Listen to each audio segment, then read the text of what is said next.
Good morning, everybody. I am delighted to announce that we've reached a bipartisan agreement that includes Democrats, Republicans, members of the Senate, and the Treasury Department on an issue that had been vexing us for a while. I want to thank the co-sponsors of an amendment that I will be filing as soon as the Senate opens today. The co-sponsors on the amendment will be Senators Warner, Senator Lummis, Senator Portman, and Senator Sinema. And I want to take a moment to say I really appreciate the very constructive work that Senator Wyden has done along the way as we have wrestled with this issue. I think it's fair to say there's a very broad, maybe even a universal agreement that centralized digital asset exchanges behaving as brokers should be required to report transactions just like other kinds of brokers already do. The underlying text of the bipartisan infrastructure bill attempts to do this, but it does it in a way that we believe is significantly flawed. See, the current text would ensnare people and companies and impose reporting requirements, transaction reporting requirements, on those to whom it should not apply, and in some cases to those who couldn't possibly even obtain the information. For example, crypto transaction validators, people who write software code who have no further involvement with its application. And I think an analogy that might be helpful is think about Merrill Lynch. We impose reporting requirements on the transactions that are executed by a broker like Merrill Lynch, but we don't provide any such reporting requirements on the electric company that provides electricity to Merrill Lynch's office or the internet provider that the broker uses. So we came together to provide greater clarity on the rules for who are the actual brokers of a cryptocurrency. We're not proposing anything sweeping or anything radical. Our solution makes clear that a broker means only those persons who conduct transactions on exchanges where consumers buy, sell, and trade digital assets. It ensures that the bill does not sweep in software developers, crypto transaction validators, node operators, or other non-brokers. People who owe any tax from cryptocurrency transactions should pay their tax obligation. And if you're actually a crypto broker, you should turn that information over. Our amendment would require that. But the reporting requirements should only apply to the intermediaries. Now, I think it's fair to say that none of us think that this is an absolutely perfect solution, but it is much better than the underlying text. And there's another point that I think is important to make, and that is this space is changing very, very rapidly. You know, a year from now, there will be all kinds of new innovations that we haven't thought of, that probably nobody's thought of. And we may very well have to go back and revisit the rules. But what we shouldn't do is have an overly broad mandate, a reporting requirement on people who can't possibly comply, and we don't want to favor or punish any particular platform design or validation mechanism. And we certainly don't want to stifle the innovation that's happening in this space. There's still time to adopt this amendment before final passage of this bill, and I'll be urging my colleagues to join in this bipartisan effort to fix this error. And let me turn this over to Senator Lummis and thank her for her leadership in this whole space.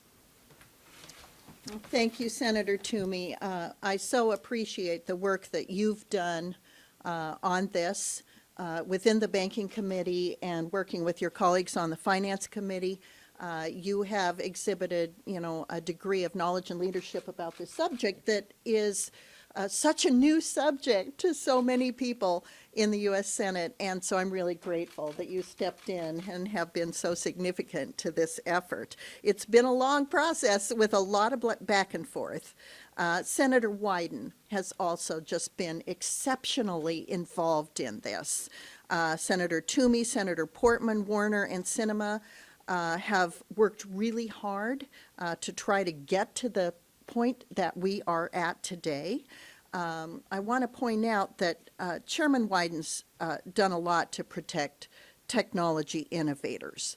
And while at this point he's not signed on to this amendment, he does agree that this is a big step in the right direction to protect financial innovation. He would like us to go farther.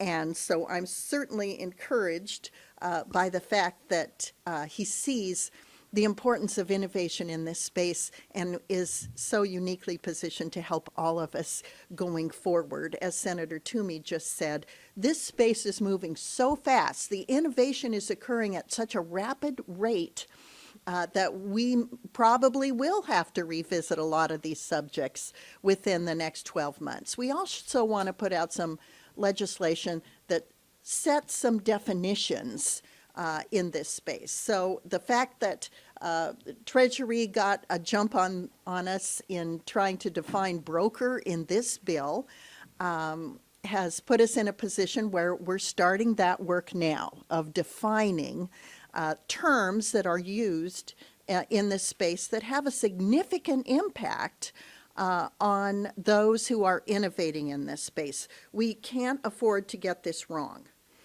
We need to ensure that people aren't trying to avoid taxes by sheltering their money in digital assets, but we have to do it in a way that doesn't stifle innovation.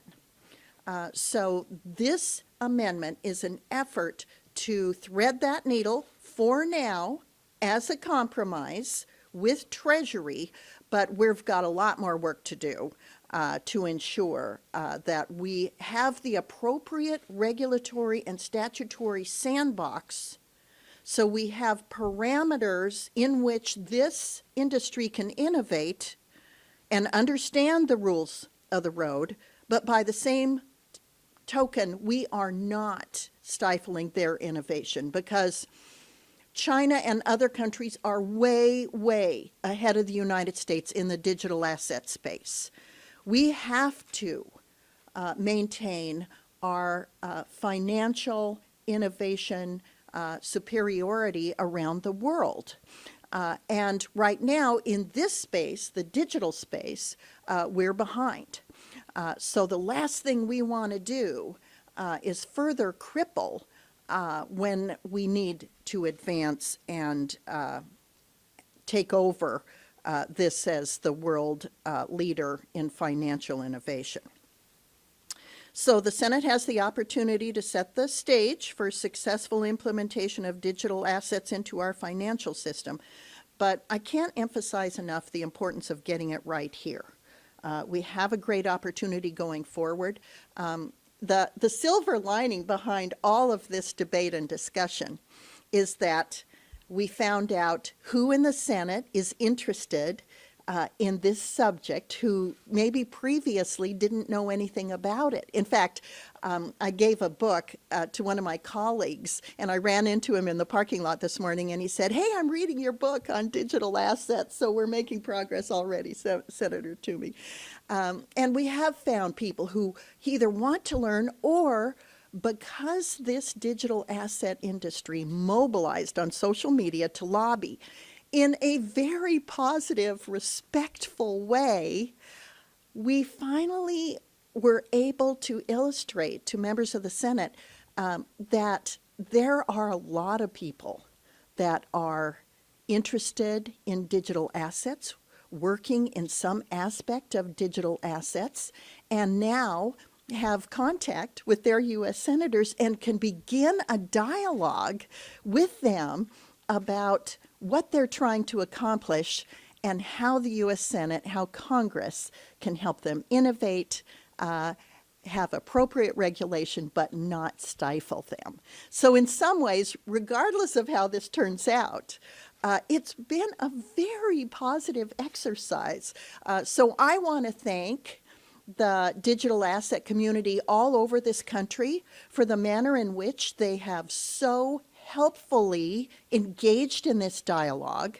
They have gone a long way to letting their senators know how important this is, that this industry is innovating, that they want to interface with the fiat economy in a way that incorporates them and allows them to interface but doesn't stifle them. So all things considered, this has been a very positive exercise for people who are in the cryptocurrency and digital asset space. I think you're going to see the interest of the U.S. Senate grow leaps and bounds as a result of this effort. As you know, Senator Sinema and I months ago had founded the Financial Innovation Caucus, and I think our membership is going to grow as a result of this, and we'll have more impetus to go forward, define, and regulate in an appropriate way that recognizes that the future is in digital assets. Thank you very much. Are there any questions? For Senator Loomis, since you do chair that Financial Innovation Panel, what do you think the viability is of digital assets? Are we going to eventually over-regulate it and stifle its growth? I know that this measure hopes to preclude that. But long term, do you think it'll catch on? I do believe that long-term it will catch on. I believe there are so many innovators in the United States right now. Since China kicked out the Bitcoin miners, allegedly because of energy production, but we all know it's because they don't want the competition for the digital yuan. They want their currency, which is not transparent on the blockchain, but that allows them access to the information on how the digital yuan is being used. We want to make sure that if there is a digital dollar or if stable coin becomes the standard for the fiat currency world, and that the non-fiat currency world can grow and interface with the fiat currency world, that you'll have sort of the best of both worlds. It will allow the non-banked to participate in the economy, just as we've seen people in El Salvador do, and it will also allow people to use it as a store of value. So I'm optimistic. I think that there's so much energy and excitement and innovation in that space. It's almost like when the internet first started, we're seeing this exponential growth.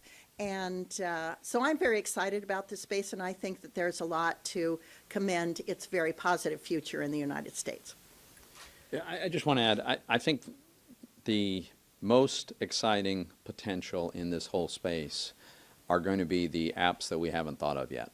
But the fact that a mechanism has been invented to validate transactions without a trusted intermediary, to do it through a distributed ledger mechanism, is going to change whole industries, I think.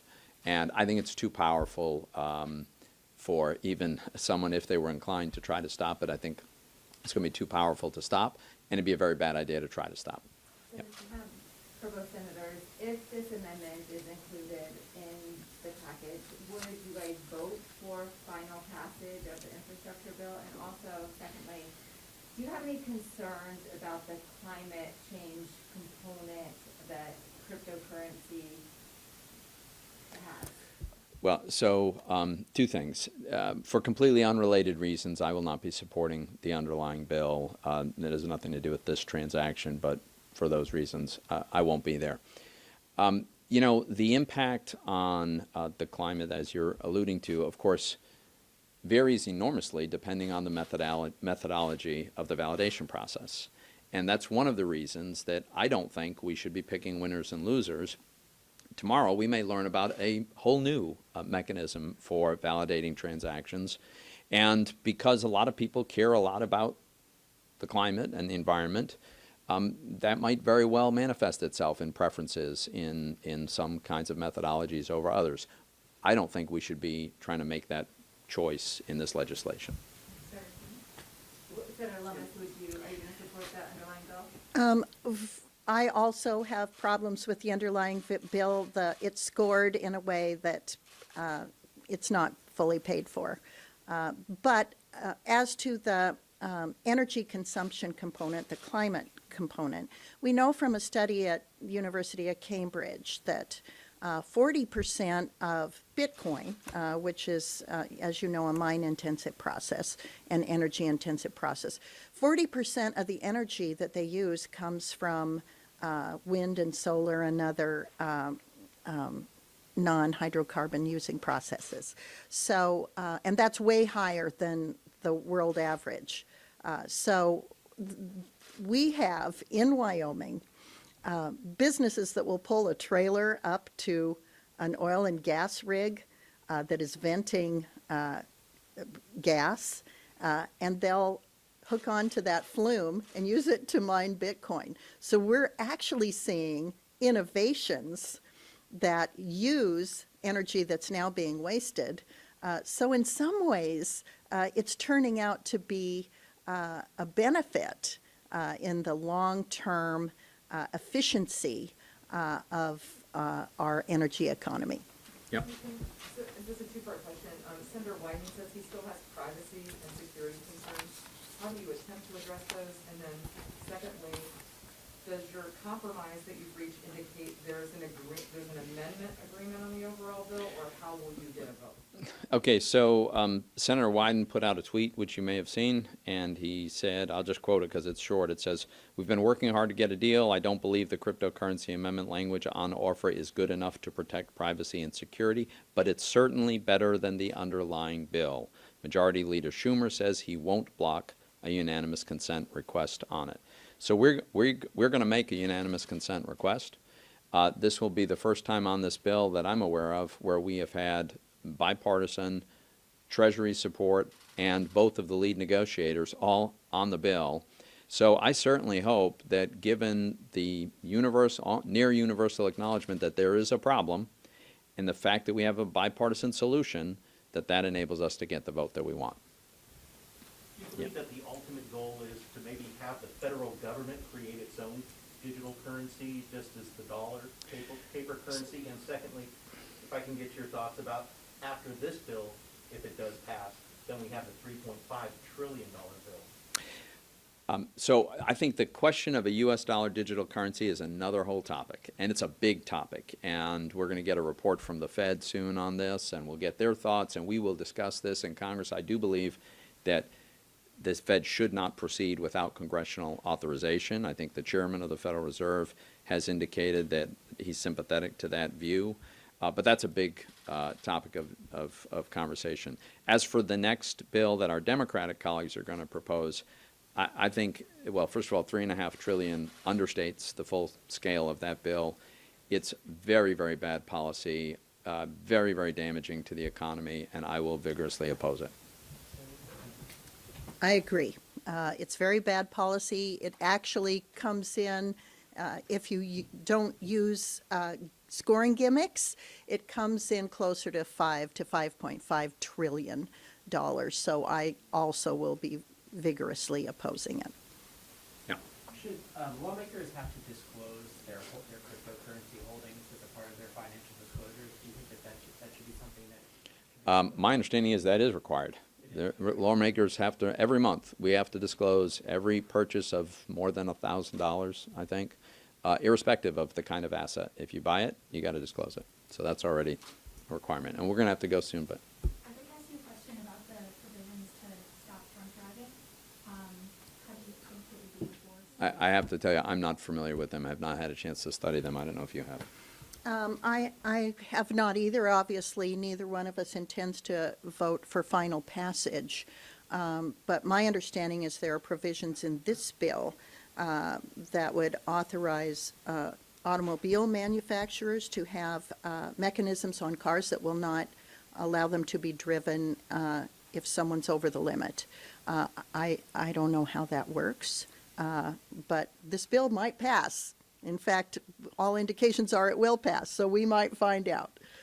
Last question. Have you been able to talk to President Biden about like the transformation of cryptocurrency?